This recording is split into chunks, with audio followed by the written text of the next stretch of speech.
Salut, c'est Hugo, j'espère que vous allez bien. On continue de passer en revue le programme de tous les candidats à l'élection présidentielle. Aujourd'hui, je vous présente le programme de Nicolas Dupont-Aignan, le candidat du parti Debout la France. Alors l'idée, c'est de vous donner un bon aperçu en évoquant 10 mesures majeures. Évidemment, on ne peut pas toutes les évoquer car son programme en compte près de 100. Je précise aussi que ce décryptage vient en complément de son interview dans l'interview Face Cachée, une interview qui sort dans quelques jours sur cette même chaîne YouTube. Du coup, n'hésitez pas à vous abonner si jamais ce n'est pas encore le cas pour découvrir cette interview et les suivantes. Allez, on commence comme d'habitude avec une petite présentation. Nicolas Dupont-Aignan a 60 ans, il est notamment diplômé de Sciences Po Paris, puis de l'ENA en 1989. En politique, Nicolas Dupont-Aignan a été élu à plusieurs reprises, notamment député de l'Essonne depuis 1997. Il a aussi été élu maire de Hyères dans l'Essonne de 1995 à 2017. Nicolas Dupont-Aignan a d'abord appartenu au parti de droite l'UMP, qui s'appelle désormais les Républicains, mais il a ensuite créé en 2008 son propre parti, le parti Debout la France. C'est sa troisième candidature à l'élection présidentielle. Après 2012 et 2017, il avait obtenu 1,79% des voix au premier tour en 2012 et puis 4,7% des voix 5 ans plus tard en 2017. Et d'ailleurs en 2017, Nicolas Dupont-Aignan a soutenu Marine Le Pen au second tour en échange en fait du poste de Premier ministre si elle l'emportait. Ça ne s'est pas produit, vous l'aurez remarqué, puisque c'est bien Emmanuel Macron qui a été élu au final président.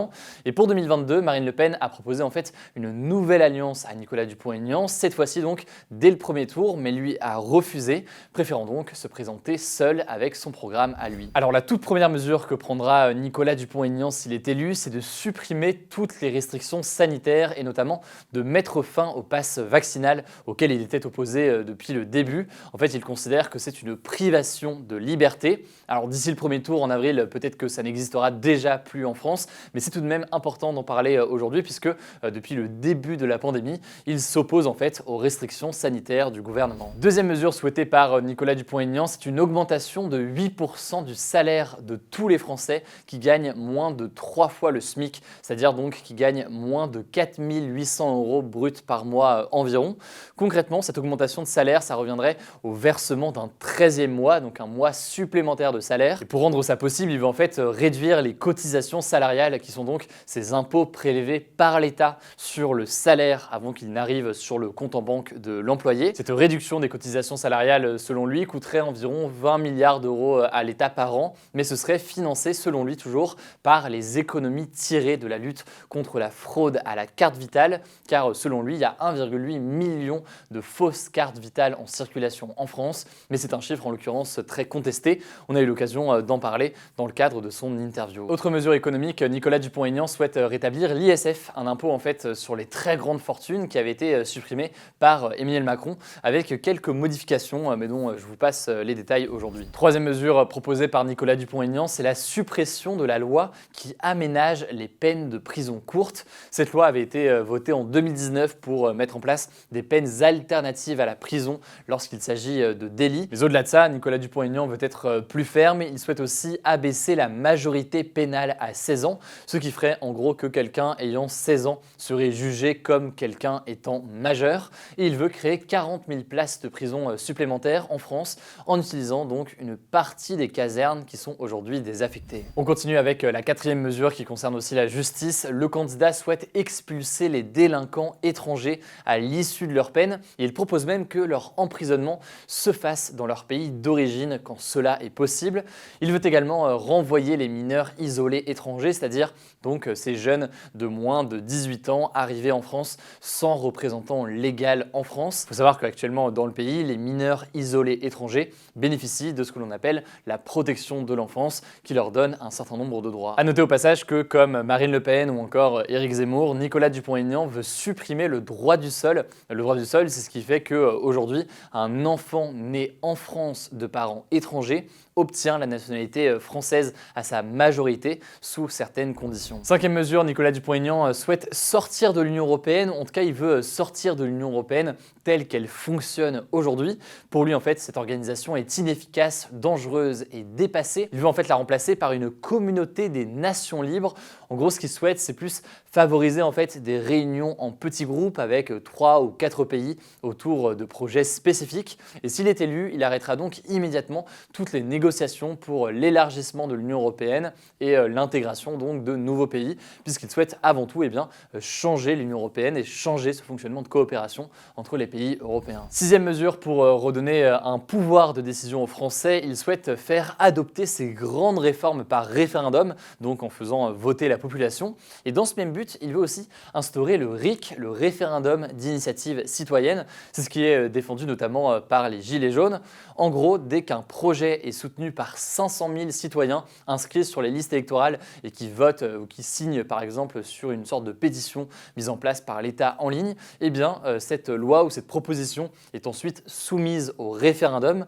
C'est une mesure qui est portée notamment par d'autres candidats tels que François Asselineau ou encore Jean-Luc Mélenchon. Nicolas Dupont-Aignan souhaite également revenir à un mandat pour le président de la République qui durait 7 ans contre 5 ans aujourd'hui et qui serait par contre non renouvelable, ce qui veut dire que un président ne peut pas être élu 2 fois d'affilée par exemple. Et au-delà de ça, il souhaite mettre en place un référendum à mi-mandat qui permettrait de destituer le président. Donc au bout de 3 ans et demi dans le cas d'un mandat de 7 ans, la population sera en mesure de voter pour maintenir ou non le président au pouvoir. C'est ce que propose notamment François Asselineau sur ce référendum de mi-mandat. Et enfin, il souhaite que le vote blanc soit pris en compte lors des élections et que le résultat d'une élection soit annulé si le vote blanc est majoritaire. Septième mesure qui me semble importante à évoquer, Nicolas Dupont-Aignan veut créer un service national civique obligatoire de 3 mois pour les femmes comme les hommes. Pour faire simple, à leurs 18 ans, tous les jeunes devront participer à des missions de service public pendant 3 mois et ils pourront aussi passer leur permis de conduire gratuitement en échange de ces missions. Ces 3 mois obligatoires pourront être prolongés par un service militaire d'1 an qui serait facultatif, dont l'objectif serait d'augmenter le nombre de soldats réservistes, donc le nombre de soldats militaires à temps partiel qui ont en fait un autre métier mais qui peuvent être appelés en cas de conflit ou alors de crise majeure. Enfin, sur la défense, s'il est élu, Nicolas Dupont-Aignan veut recruter 40 000 soldats de plus pendant son mandat. Huitième mesure, Nicolas Dupont-Aignan propose de créer un contrat de travail pour les jeunes et les chômeurs de longue durée. En fait, ce serait une somme d'argent versée en échange d'une activité d'intérêt général à mi-temps qui serait destinée donc aux jeunes et aux personnes au chômage depuis longtemps. Ça reprend un petit peu le principe du contrat d'engagement d'Emmanuel Macron et du revenu jeune actif qui est proposé par Valérie Pécresse. Mais il y a 2 différences majeures. Bon, déjà, Emmanuel Macron et Valérie Pécresse conditionnent cette allocation, donc cette somme d'argent, à une formation, pas un travail d'intérêt général. Et ensuite, cette allocation de Nicolas Dupont-Aignan s'adresse aussi aux chômeurs de longue durée et donc pas seulement aux jeunes.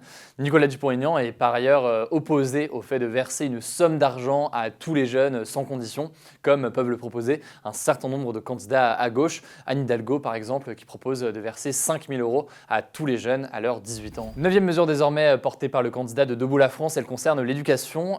Nicolas Dupont-Aignan veut rétablir le bac comme il était avant la réforme du ministre de l'Éducation nationale Jean-Michel Blanquer.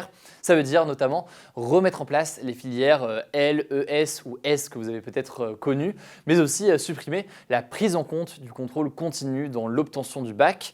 Nicolas Dupont-Aignan souhaite également augmenter et passer de 9 heures à 15 heures le temps hebdomadaire qui est consacré aux français et aux maths à l'école primaire. Et enfin, il souhaite aussi augmenter le salaire brut des enseignants de 20%. Dixième mesure, Nicolas Dupont-Aignan veut mettre fin aux déserts médicaux. Ce sont donc ces zones où la population rencontre des difficultés pour accéder à des soins de santé car il n'y a plus de médecins dans les environs et où alors les hôpitaux sont loin. Il propose donc de rouvrir un hôpital ou une maternité dans chaque département. Il souhaite aussi doubler le nombre de médecins, d'infirmières scolaires ou encore d'assistantes sociales dans tout le pays, augmenter de 15% leur salaire brut et accorder des des primes spéciales aux gens qui travaillent dans les hôpitaux. Et enfin, il veut également créer 80 000 postes supplémentaires dans les EHPAD et ouvrir 250 000 places de crèches supplémentaires. On termine avec quelques autres mesures rapidement. Il souhaite maintenir le nucléaire à 70% dans la production d'énergie, comme c'est le cas aujourd'hui pour produire l'électricité en France. Il veut aussi supprimer toutes les éoliennes qui, selon lui, pourrissent les paysages. Nicolas Dupont-Aignan est aussi contre la légalisation du cannabis. Il ne souhaite pas non plus interdire ou limiter la chasse. Autre mesure, Nicolas Dupont-Aignan souhaite développer fortement les transports en commun propres, hybrides ou encore électriques. Il souhaite lancer un remplacement des 5 millions de véhicules les plus polluants d'ici 10 ans. Et enfin, dans le domaine de la culture, on pourrait noter qu'il souhaite notamment ouvrir les musées gratuitement le dimanche aux Français. Bref, pour compléter donc cette vidéo, je vous invite à regarder également son interview qui va être disponible dans quelques jours sur cette même chaîne YouTube, comme les interviews d'ailleurs des autres candidats à l'élection présidentielle et les programmes aussi des autres candidats à l'élection présidentielle. N'hésitez pas du coup à vous abonner directement à cette chaîne YouTube pour ne pas louper les vidéos suivantes. Comme d'habitude, je vous mets des petits liens en description. Je tiens aussi à vous dire que pour découvrir des comparatifs des programmes des candidats à la présidentielle, ça se passera dans les prochains jours directement sur notre compte Instagram Hugo Décrypte. Écoutez, je crois que j'ai tout dit. Prenez soin de vous, prenez soin de vos proches et on se dit à très vite.